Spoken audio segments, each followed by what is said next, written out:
She had traversed this familiar route countless times, the dusty, winding path cutting through the dense foliage of the surrounding wilderness. Tara's journey from her modest abode to the grocery store, where she toiled tirelessly, had become an entrenched routine. Undercompensated and overburdened, she found herself entrenched in a cycle of monotony with no discernible end in sight. Day after day, she embarked on the arduous 45-minute trek to her unfulfilling occupation, only to return each evening to the company of her unemployed spouse. At a tender age of 16, Tara fled from the clutches of her abusive father into the arms of an equally abusive partner. His words were harsh, his touch devoid of tenderness. Yet lacking the diploma, Tara found herself with limited alternatives. Blinded by fear and naivety, she succumbed to his promises of stability and shelter, unaware of the tumultuous path that lay ahead. During her solitary walks, Tara often found herself mired in contemplation, reflecting on the tumultuous decade that had led to her present state of despair. The missteps, the falsehoods, the overwhelming sense of desperation, all of it had inexorably led her to him. Tara harbored an intense loathing for her husband, a sentiment she never imagined possible. Merely the thought of his presence elicited a visceral reaction, stirring waves of nausea in the depths of her being. When the prospect of returning to his inebriated embrace became unbearable, Tara would retreat into elaborate fantasies, her mind concocting scenarios of her soul liberation, his demise, an accidental electrical malfunction reducing the slumbering figure to ashes, or a cataclysmic earthquake leveling their decrepit dwelling, were but a few of the scenarios that played out in her reveries. In her imagined scenarios, she emerged unscathed, rescued by a benevolent savior. Yet, as her reveries concluded, Tara would reluctantly confront the harsh reality that awaited her behind closed doors. Unbeknownst to Tara, the seemingly innocuous fantasies that provided her solace held unforeseen implications, poised to unravel her reality. Along the rain-soaked path, amidst her vivid reveries of hurricanes and gallant rescuers, Tara's senses were abruptly jolted to awareness. Struggling to ignore the throbbing ache of her bruised ribs, she found herself disoriented, the familiar landscape now a labyrinth of uncertainty. The road stretched endlessly in both directions, devoid of any guiding signposts. Retrieving her phone in a futile attempt to summon aid, Tara was met with the stark realization of no cellular signal. As the sun dipped below the horizon, casting elongated shadows across the forest floor, Tara's panic intensified. She knew all too well the consequences of her tardiness, memories of past punishments lingering as a haunting specter in her mind. Amidst Tara's frantic attempts to establish a connection on her phone, a gentle voice echoed through the forest, halting her in her tracks. Suspended in a moment of trepidation, she remained uncertain of the stranger's intentions. "I've been expecting you, child," the voice reverberated once more. From the shadows emerged a figure, cloaked in darkness. An elderly woman, bent with age, approached Tara with a halting gait. Despite her frail and weathered appearance, there was an aura of fragility surrounding her, dissuading Tara from immediate alarm. Summoning her courage, Tara addressed the mysterious figure. "Hello, I'm Tara. I reside near 70th Street, but it seems I've taken a wrong turn on my way home. Can you perhaps guide me back?" The elderly woman, her countenance adorned with a toothless smile, met Tara's gaze. "Fear not, child, for you are not lost by accident. You have been led here, for I possess the ability to grant your deepest desires," she declared, her tone sending shivers down Tara's spine. Though unsettled, Tara engaged further. "I'm sorry, ma'am, but I'm not sure I understand." With a voice as sharp as the winter wind, The old woman delved into Tara's innermost thoughts. I perceive the turmoil within you, child. I sense the anguish that haunts your every step along this path. Your heart yearns for what seems unattainable, and I offer you the means to attain it. But know this, every wish has its price. Tara's intrigue grew, prompting her to inquire further. And what is it that you believe I desire? And what cost am I to bear? I'm not a woman of means, so forgive me if I fail to grasp your proposition. You yearn for liberation, the old woman whispered. You crave wealth.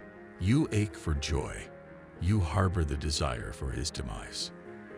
Tara stood transfixed, her mouth agape, astonished by the woman's precision. Surely this was a ruse. Tara speculated inwardly. These were merely broad assertions. Who wouldn't aspire to wealth and happiness? Yet, eager to believe, she remained attentive.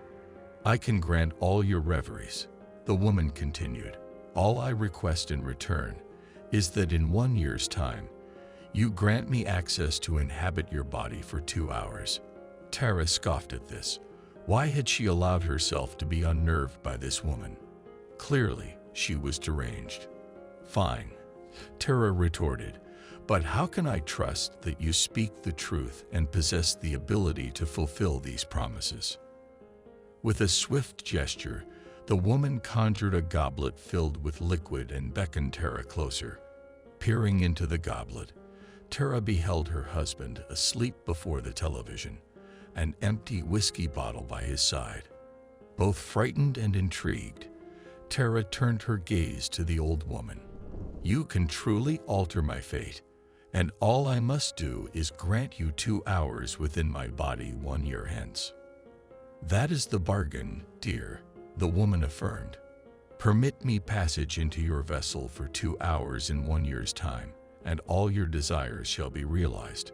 Tears welled in Tara's eyes as visions of a brighter future flooded her mind. The notion of surrendering her body was unsettling, but after a lifetime of disappointment and despair, she found herself more willing to agree than she dared to admit. Fearful that questioning the woman's intentions might jeopardize the offer, Tara blurted out, "Yes." A grin slowly spread across the old woman's face as she whispered, "So be it."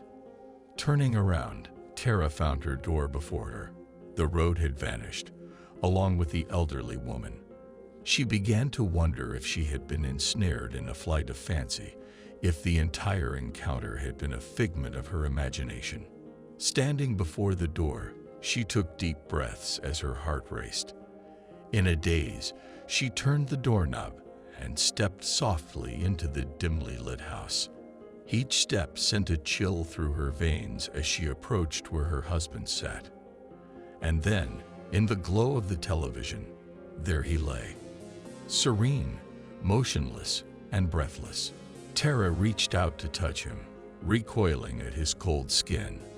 Tears streamed down her cheeks as she looked up and silently thanked the enigmatic woman from the road. At last, Tara was emancipated. The coroner's verdict attributed Tara's husband's demise to a heart attack. Coincidentally, the paramedic who responded to Tara's desperate call for help turned out to be an old acquaintance from her high school days, a fact she had forgotten. Soon after, their connection blossomed into romance. While granted a 2-week respite from her grocery store duties to mourn, Tara found herself approached by a lawyer bearing unexpected news. Her late husband possessed a life insurance policy amounting to $2 million, swiftly dispersed due to the classification of his passing as natural. Though the whirlwind of good fortune bewildered her, Tara cared little for its surreal nature. At last, she possessed the life she had always yearned for, the life she deemed herself worthy of. Such elation consumed her that she scarcely noticed the passage of time. It felt as if mere moments had elapsed when the old woman came knocking at her door. Alone on the day of the old woman's return for her due, Tara greeted her with the warmth reserved for a cherished friend. enveloping her in an embrace filled with genuine affection. "You're a true miracle worker," Tara exclaimed. "I never imagined such happiness was possible. And I owe it all to you." Meeting Tara's gaze with her decaying smile, the old woman inquired, "Are you prepared to fulfill your end of our bargain, my child?" Lost in her euphoria, Tara nodded in agreement. Trusting the woman who had bestowed such incredible fortune upon her. "Then let us proceed," the old woman hissed as she seized Tara's face and drew it close to her own. In an instant, Tara was blinded by a brilliant white light, and then all seemed as if nothing had occurred. The old woman had vanished from sight, leaving Tara to question whether the encounter had been a mere dream. That is, until she attempted to move. Trapped within her own body, Tara cried out, "What is this? I thought you would inhabit me as a vessel, erasing all recollection of our pact. Oh no, my dear. You shall recall every moment we share. I assure you of that," the old woman replied aloud, her voice emanating from Tara's own lips. Sensing Tara's fear and bewilderment, the old woman began to elucidate. "For centuries I have been plagued with the thoughts and emotions of the brokenhearted.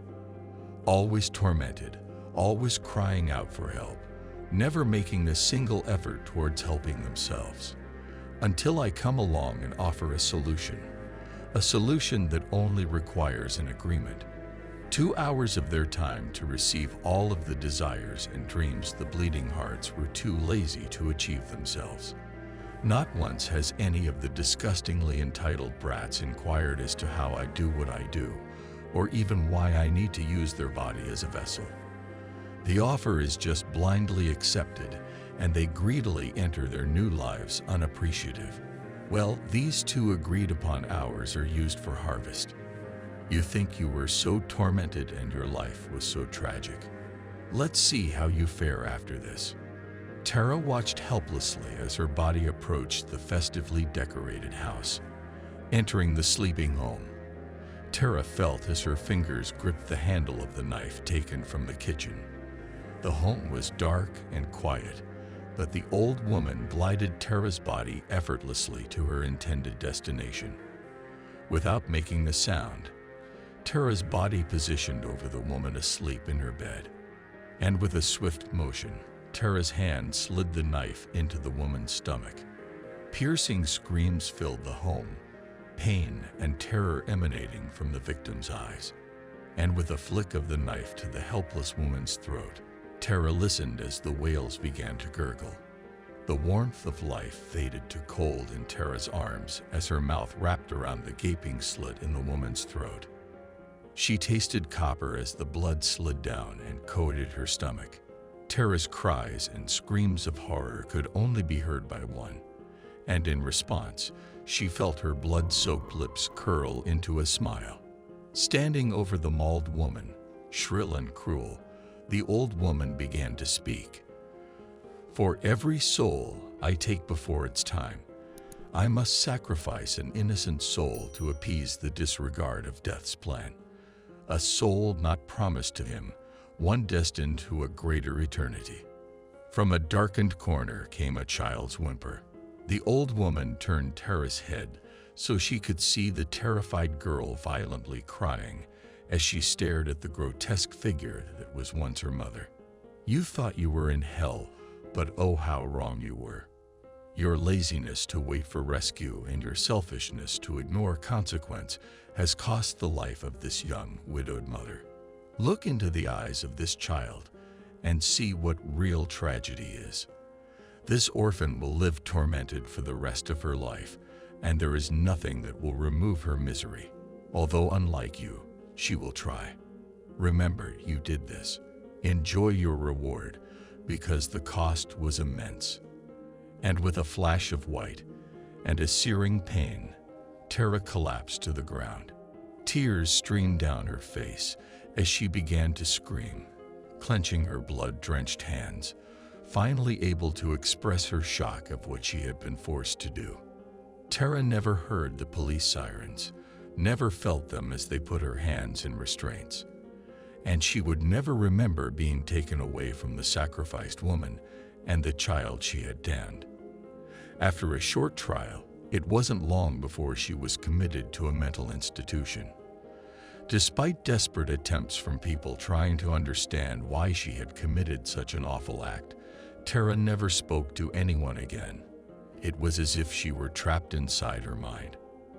But late at night, when the halls were quiet from sleep, Tara could be heard whispering, "I just wanted to be happy."